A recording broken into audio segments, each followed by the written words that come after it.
एक समय की बात है। एक भव्य और समृद्ध राज्य था जिसका नाम था स्वर्णपुर। राज्य में चारों ओर खुशियां छाई हुई थी क्योंकि वहां की महारानी देविका, जो किसी वजह से मां नहीं बन पा रही थी, अचानक से गर्भवती हो गई थी। यह खबर सुनकर राज्य के सभी लोगों के मन में एक उम्मीद की किरण जाग उठी थी। राजा विक्रम भी इस खबर से बेहद प्रसन्न थे और इसीलिए वो दोनों पुत्र प्राप्ति की कामना करने मां की मंदिर जाते हैं। राजा विक्रम और रानी देविका एक प्राचीन मंदिर में प्रवेश करते हैं। वे देवी की मूर्ति के सामने हाथ जोड़कर खड़े होते हैं। हे माँ, आपकी दया और कृपा से अब मेरी पत्नी माँ बनने वाली है, जिससे राज्य के सभी लोग बहुत ही प्रसन्न हैं। वह सभी चाहते हैं कि उनका उत्तराधिकारी जो इस राज्य को संभाल सके वह जल्दी आए और मेरी भी यही मनोकामना है कि मुझे भी उसकी प्राप्ति हो। इसीलिए मैं यहाँ आपके सामने एक प्रण लेना चाहता हूँ कि यदि इस बार मुझे पुत्र की प्राप्ति होती है तो मैं अपने केश आपके चरणों में भेंट स्वरूप दान करूँगा। ये आप क्या कह रहे हैं महाराज? आप अपने केश दान कर देंगे? हाँ महारानी, अगर हमें पुत्र की प्राप्ति होती है तो हम खुशी खुशी अपने केश दान कर देंगे, क्योंकि हमें एक पुत्र के अतिरिक्त और किसी भी चीज की कोई कामना नहीं है। जिसके बाद महाराज और महारानी दोनों माँ की पूजा करके वहाँ से चले जाते हैं और महाराज के प्रण लेने के कुछ महीनों बाद ही महारानी को पुत्र की प्राप्ति होती है। दृश्य बदलता है। महाराज विक्रम महल में बैठे हैं। उनके मंत्री उनके बगल में खड़े हैं। देखा मंत्री जी, मैंने आपको कहा था ना कि मेरा हृदय कहता है कि मुझे इस बार पुत्र की ही प्राप्ति होगी। हाँ महाराज, पर यह मत भूलिए कि आपके प्रण की वजह से ही आपको पुत्र की प्राप्ति हुई है। तो अब जल्दी से माँ को दिया हुआ प्रण पूरा कीजिए। हाँ महाराज, यह सब माँ की ही तो कृपा है, इसलिए हम भी चाहते हैं कि आप दूसरा काम छोड़कर सर्वप्रथम अपना प्रण पूरा करें। हाँ, आप दोनों उचित कह रहे हैं। अब प्रण लिया है तो उसे पूरा तो करना ही पड़ेगा। चलिए मंत्री जी। उसके बाद महाराज और मंत्री जी दोनों ही माँ के मंदिर फिर से जाते हैं और इस बार महाराज अपने केश का एक छोटा सा टुकड़ा काटकर माँ के चरणों में रख देते हैं। यह क्या महाराज, आपने तो बस यह छोटा सा हिस्सा ही काटा। आपको तो पूरा केश ही कटवाकर माँ के चरणों में चढ़ाना था ना। पर मुझे तो याद नहीं कि मैंने ऐसा कोई प्रण भी रखा था।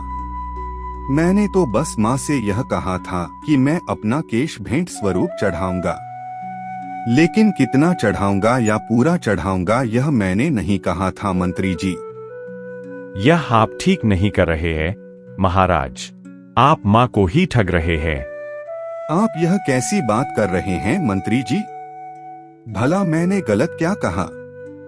क्या मैंने ऐसा कुछ कहा था कि मैं अपने सर के सारे केश दान कर दूंगा? और वैसे भी आपको या राज्य में किसी व्यक्ति को अच्छा लगेगा क्या अगर मैं गंजा हो जाऊंगा? अब तो राजकुमार भी पैदा हो चुके हैं।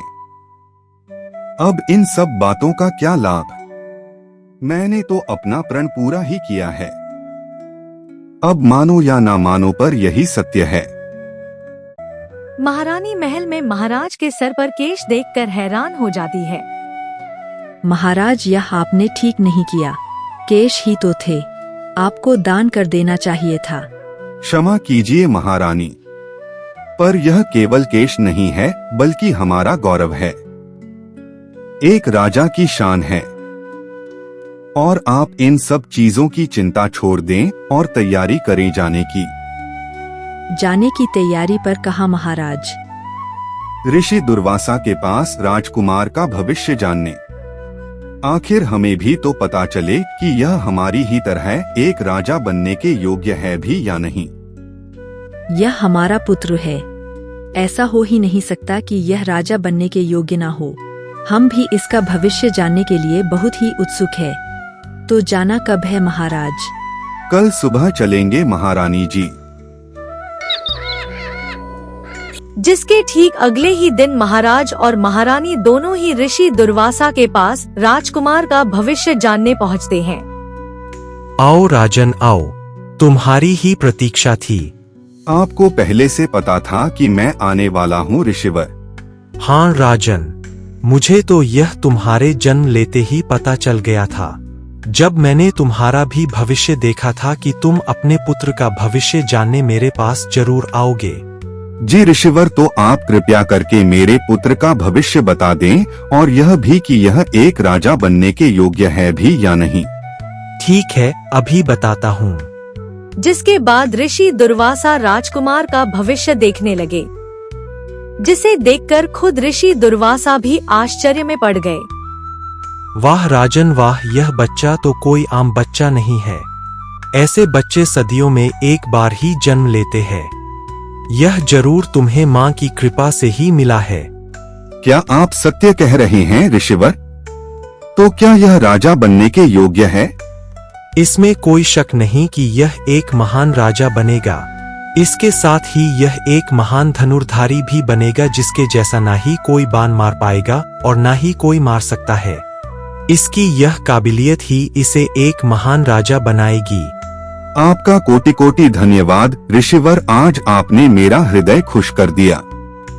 आज मैं बेहद प्रसन्न हूँ। कहिए ऋषिवर, आपको क्या चाहिए?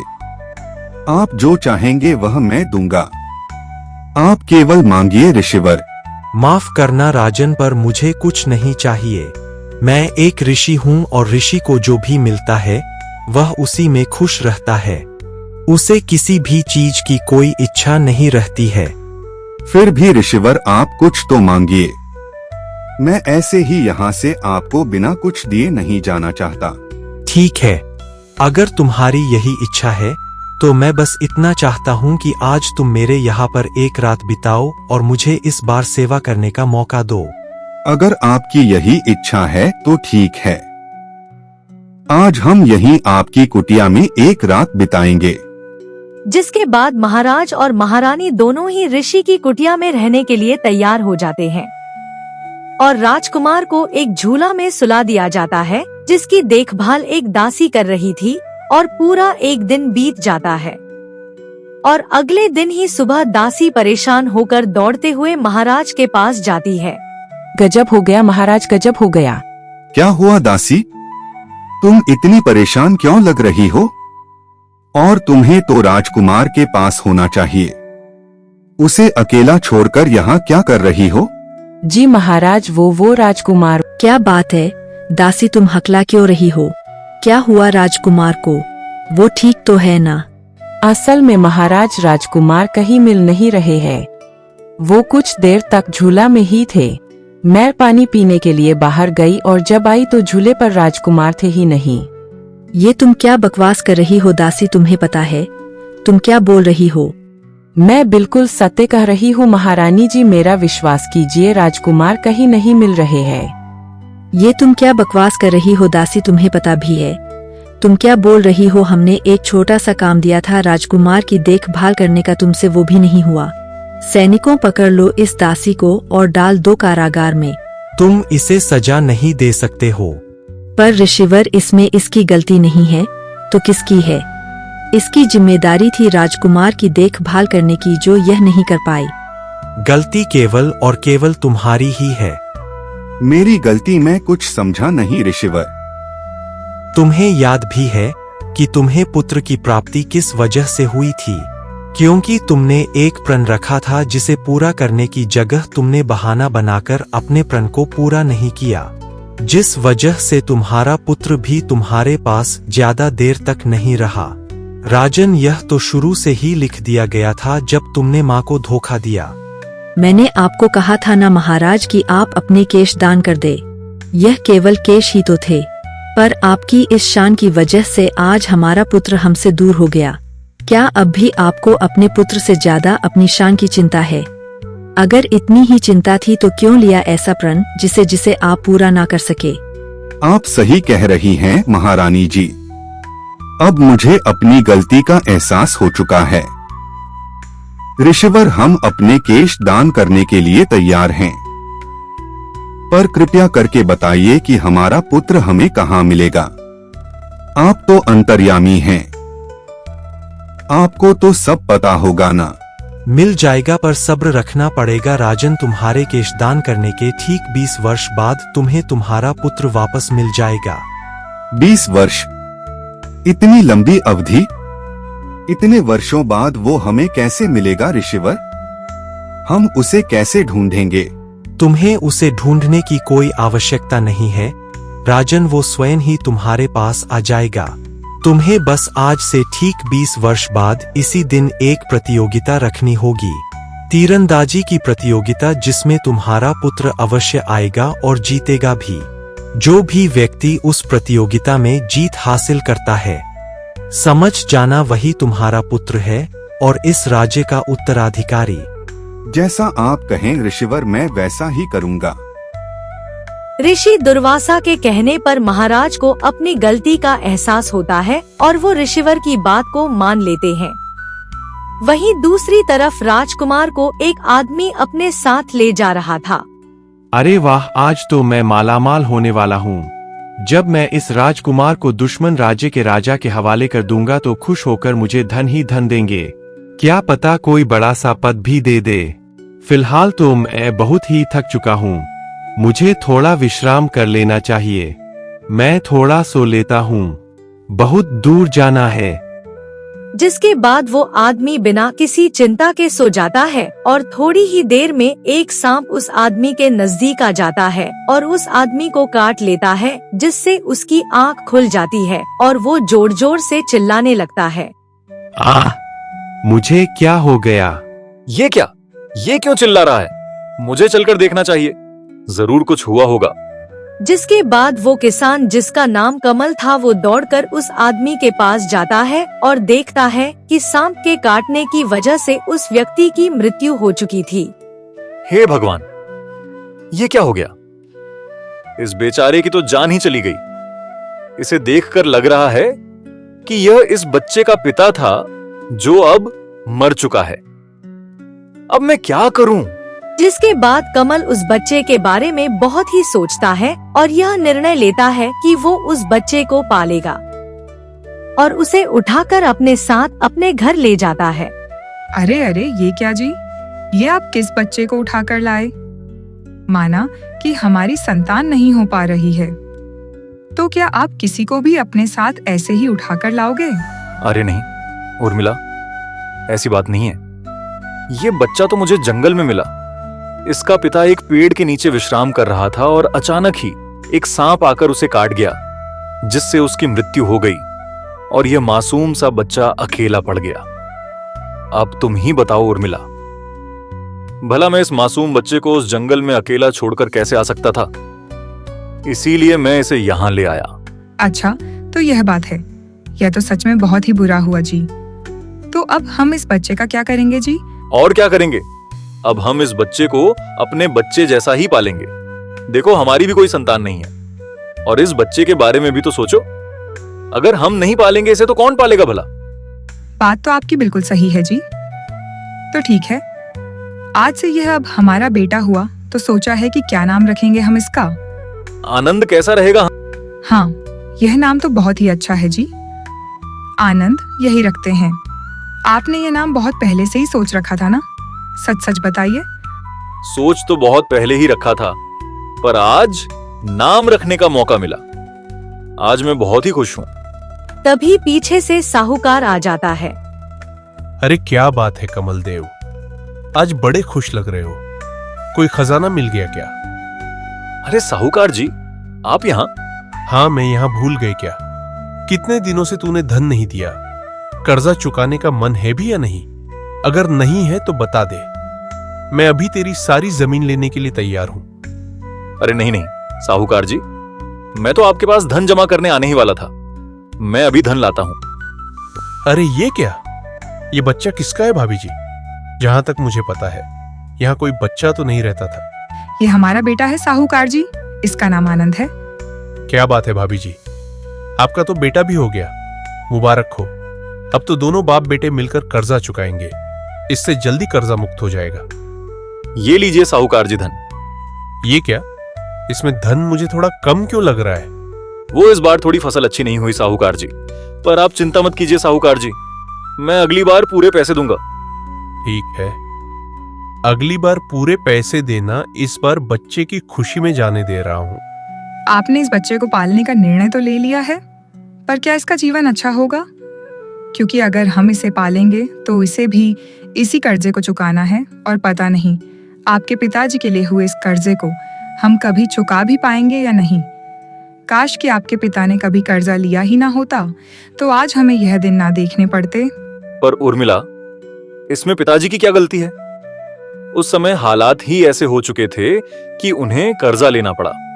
और तुम चिंता मत करो, मैं दिन रात एक कर दूंगा ताकि हमारा यह कर्जा जल्दी से जल्दी हट सके। तुम चिंता मत करो उर्मिला, सब ठीक होगा, भरोसा रखो। जिसके बाद समय बीतता जाता है और कमल दिन रात एक करके धन जमा करता है। पूरे 19 वर्ष बीत जाते हैं और आनंद भी अब बड़ा हो जाता है, लेकिन वह कर्जा कमल नहीं चुका पाता है और अभी भी कर्जे के नीचे दबा रहता है, जिसके कारण आनंद को भी कर्जा चुकाने के लिए कड़ी मेहनत करनी पड़ती है। एक दिन आनंद और कमल खेत में काम कर रहे थे, तभी उनकी बचपन की दोस्त संध्या उनके लिए भोजन लाती है। आनंद काका, अगर आप दोनों का काम हो गया हो तो भोजन कर लीजिए। काकी ने आप दोनों के लिए भोजन भिजवाया है। अरे ये क्या बेटी, आज भी तुम हमारे लिए भोजन लेकर आई हो? भला तुम्हें इतनी तकलीफ लेने की क्या आवश्यकता है? काका, भला इसमें तकलीफ कैसी? काका, मुझे आप दोनों के लिए भोजन लाने में अच्छा लगता है और इसी बहाने मैं आनंद से भी मिल पाती हूँ। अच्छा, तो यह बात है, तो लाओ जल्दी भोजन लगाओ, बड़ी जोरों की भूख लगी है। क्यों आनंद? हाँ बाबा, भूख तो मुझे भी बहुत तेज लगी है। उसके बाद वो तीनों बैठकर भोजन करने लगते हैं। संध्या आनंद की बचपन की दोस्त थी और वही रोज उन दोनों के लिए भोजन भी लेकर आती है। अरे उर्मिला, सुनती हो? जरा जल तो लेकर आना। आज तो बहुत ही थक चुका हूँ, शायद उम्र होने लगी है, इसीलिए। लीजिए, जल लीजिए। ये क्या बोल रही हो उर्मिला? सच ही तो कह रही हूँ मैं, क्या गलत कह रही हूँ? यह आपकी इतनी सेवा करता है, आपको इतना मानता है, पर आप इसे अपने पिताजी के लिए हुए कर्जे के नीचे दबा रहे हैं।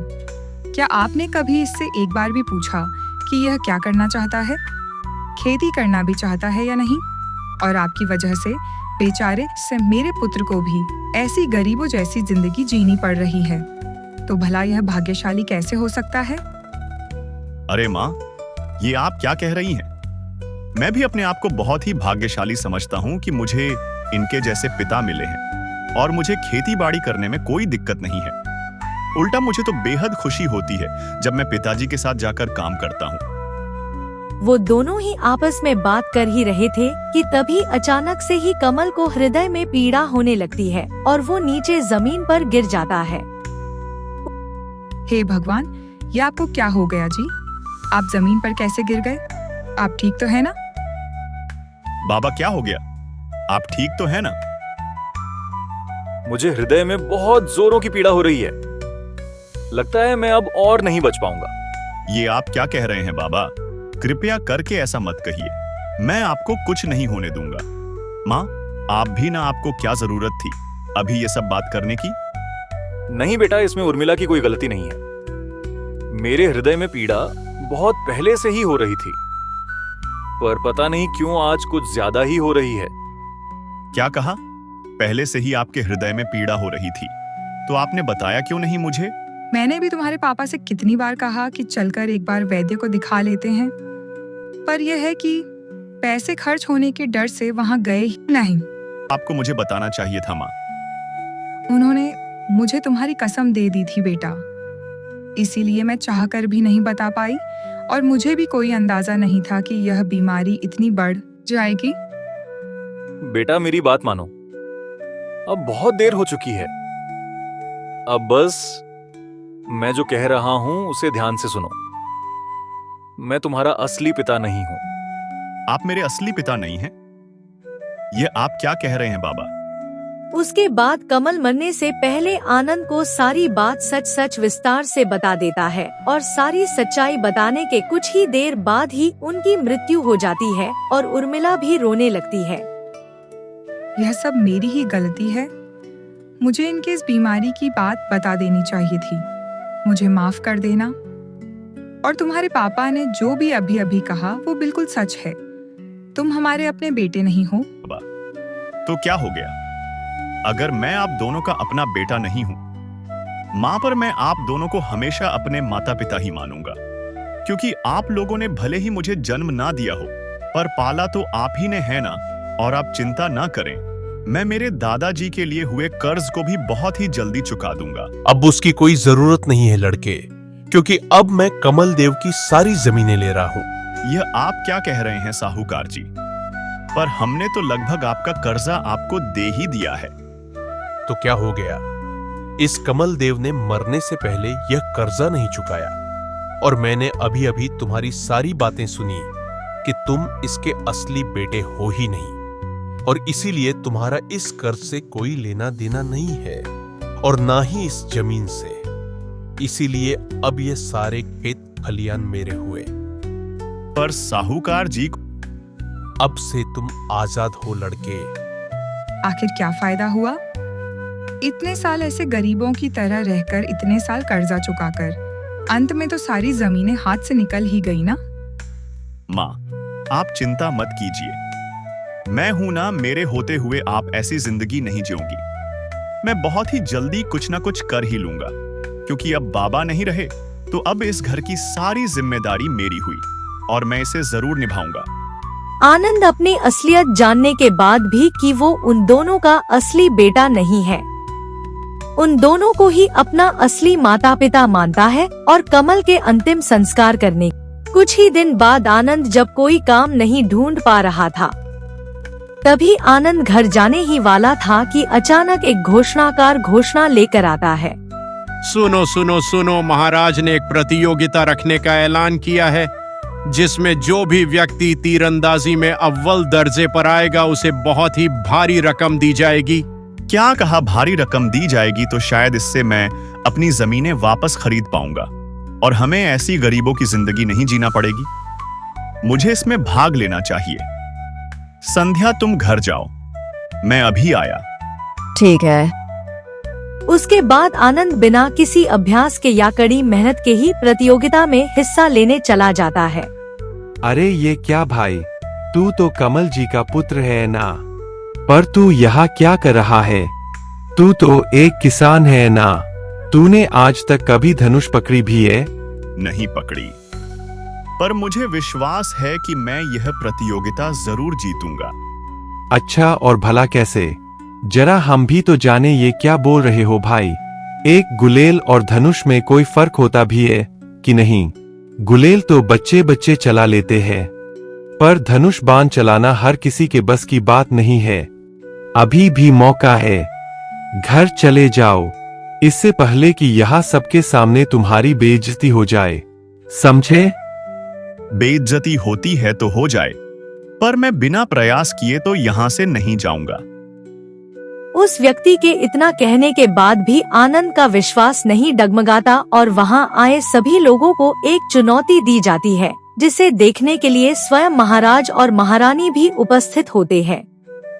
चुनौती बहुत ही सीधी थी। सभी को सामने के किसी भी वृक्ष में बैठे किसी भी पक्षी की आंख पर निशाना लगाना था। जो भी निशाना लगा लेता है वह जीत जाएगा और सभी पक्षी की आंख पर निशाना लगाने लग जाते हैं। सभी पक्षी पर निशाना तो लगा लेते हैं, लेकिन कोई भी पक्षी के आंख पर निशाना नहीं लगा पाता। यह क्या? सभी को पंछी की आंख पर निशाना लगाने में इतनी कठिनाई क्यों हो रही है? यह तो बहुत ही सरल है और पंछी इतनी दूर भी नहीं है। आनंद को कुछ समझ नहीं आ रहा था, क्योंकि आनंद के लिए यह बहुत ही आसान था। उसने ऐसी चुनौतियों का सामना अपने गुलेल से पहले भी कई बार किया था, जिसके बाद वो सभी को ध्यान से देखता है कि किस प्रकार से सभी धनुष चला रहे थे। जिसे देखकर आनंद को भी थोड़ा बहुत समझ में आ जाता है और वो फिर से एक बार तीर मारता है और इस बार तीर सीधा जाकर पक्षी की आंख पर लग जाता है। ये क्या? हम तो इतने सालों से इतनी मेहनत करके तीर चलाना सीख रहे थे। हम जो नहीं कर पाए वह इस नौसिखिए ने कैसे कर दिया? क्या गुलेल चलाना और तीर चलाने में कोई अंतर नहीं है? उस व्यक्ति को इस बारे में कुछ भी समझ नहीं आ रहा था। प्रतियोगिता खत्म होने के बाद सभी को वापस भेज दिया जाता है, आनंद को छोड़कर।